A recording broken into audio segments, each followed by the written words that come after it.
দীর্ঘদিনের নির্দিষ্ট ভিডিও বিশ্লেষণ ক্ষোভ এবং প্রতিবাদের সত্য অগ্রগতি বিস্ফোরিত হয়েছে কারণ সারা বাংলাদেশের সকল মহলে আজ আমাদের দাবি এক দফায় পরিণত হয়েছে। বিস্ফোরিত হয়েছে কারণ আপনারা দেখেন আমাদের মাননীয় মহাব্যবস্থাপকগণ 14 জন এক সারিতে এসে আমাদের সাথে দাঁড়িয়েছে। আমাদেরকে রাস্তায় রেখে ওনারা স্থির থাকতে পারেননি, আগেও ছিলেন না, আমাদেরকে নৈতিক সমর্থন দিয়ে আসছিলেন, আজকে ওনারা রাস্তায়। আমাদের আন্দোলনের সফলতা এখানেই। আজ জিডিসিএর সর্বনিম্ন স্তরের কর্মচারী থেকে সর্বোচ্চ স্তরের সকলেই আমরা একমত। আমরা জানি আমাদের ব্যবস্থাপনা পরিচালক মহোদয় আমাদের সাথে একমত। আমরা চাই উনি আমাদের সামনে এসে দাঁড়াবেন।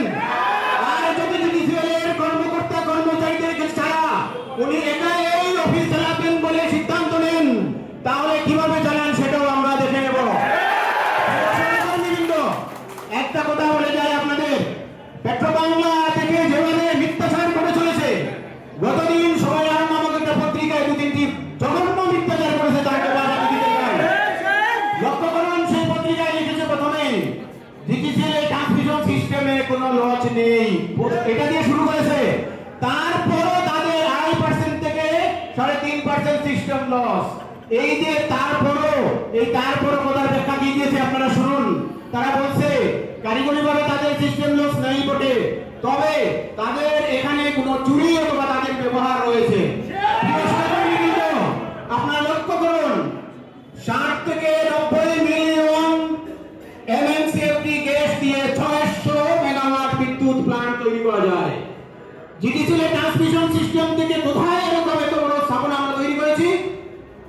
আপনারা বলেন জিডিসিএল এর যে ট্রান্সমিশন সিস্টেম মাটির নিচে 4 থেকে 8 ফিট পর্যন্ত নিচে গভীরতা স্থাপিত, এবং এই স্থাপনা থেকে কোনো গ্যাস চুরি করতে হলে একটা সিজিএস তৈরি করতে হয়, সেটা কোনো 400 কোটি টাকার বিষয়।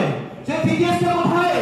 সেই পাওয়ার প্ল্যান্ট কিংবা কমার্শিয়াল কারখানাগুলো কোথায়? এগুলো কি মাটির নিচে আমরা করেছি? আর মাটির নিচে আমরা করে থাকি তাহলে নিশ্চয়ই সেটা কোনো ডিস্ট্রিবিউশন কোম্পানি ফ্রন্টিয়ার এরিয়ার মধ্যে। বিগত 30 বছরে তারা যখন একটা জিনিস দেখাতে পারে আমাদের এরকম জঘন্য মিথ্যাচার পেট্রোবাংলা থেকে করে কি করে?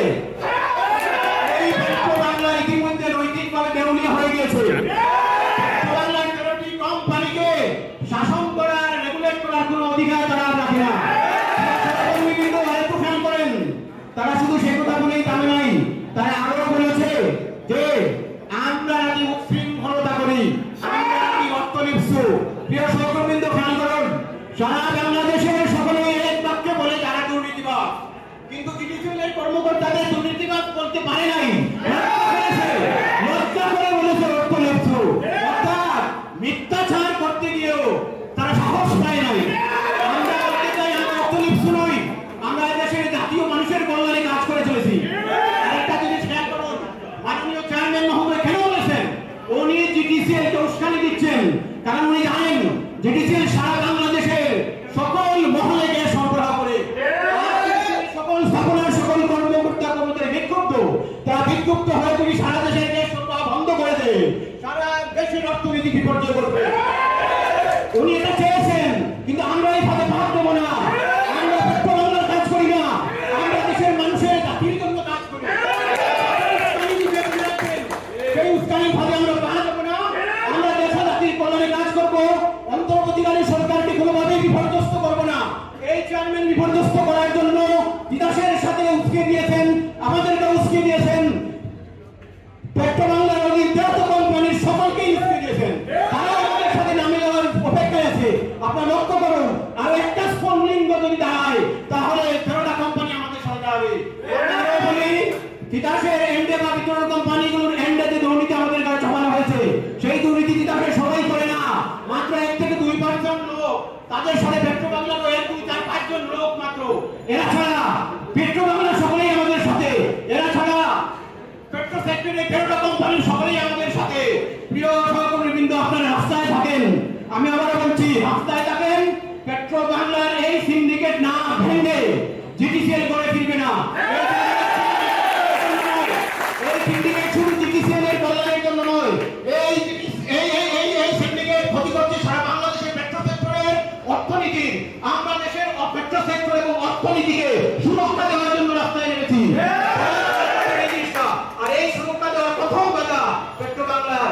মহোদয় মাননীয় চেয়ারম্যান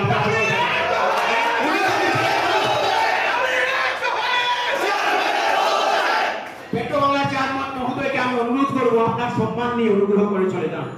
আপনি পেট্রো বাংলার জন্য যা করেছেন বলে আপনি মনে করছেন সেটা কিন্তু কিছুই করেন নাই, আমরা মনে করছি না। আপনি একটু খোঁজ নিয়ে দেখেন, আপনি একটু খোঁজ করে রাখেন, কারণ আপনি যেভাবে চলছেন সেই মেন্টর রাজের মতো আপনার আশেপাশে যেসব প্রেমচাঁদ বা উর্মিচাঁদরা আছে তারা কিন্তু অত্যন্ত সুন্দর পোশাক দেখছে, কিন্তু ছোট্ট শিশু যেভাবে সেই রাজাকে বলেছিল রাজা তো দেখি দেখছ।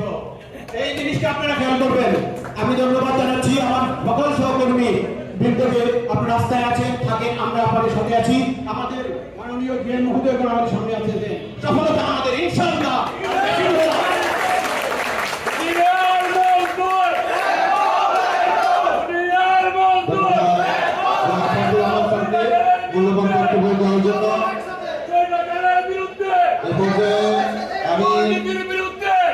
এ পর্যায়ে আমি বক্তব্য রাখার জন্য জনাব লিয়াকত আলী ভাই